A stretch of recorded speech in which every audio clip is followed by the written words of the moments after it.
Nananatili umanong prioridad ng kasalukuyang administrasyon ang pagpapanatili ng kapayapaan lalo na sa Bangsamoro Region. Ito ang tiniyak ng Pangulo na nilagdaan itong peace agreement kasabay ng pagbubukas ng 2024 National Peace Consciousness Month. Narito ang ulat ni Rose Babiera.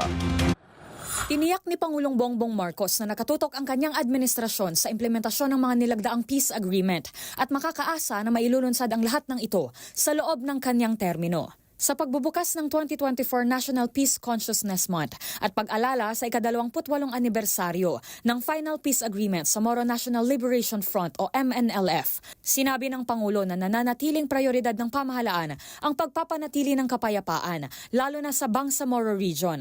Rest assured that you can depend on this administration to implement all signed peace agreements for the security, the inclusive progress, and stability not only in Mindanao, but throughout our country. Sa kanyang talumpati, dumulog si PBBM sa MNLF at iba pang stakeholders sa BARM na tulungan ng pamahalaan na siguruhin na payapa at maayos na mairaos ang kauna-unahang parliamentary election sa rehiyon sa susunod na taon.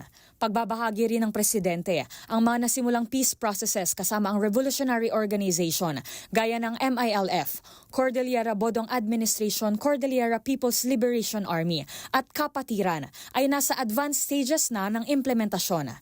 Dagdag pa rito sa isang panayam kay Presidential Advisor on Peace, Reconciliation and Unity Secretary Carlito Galvez Jr.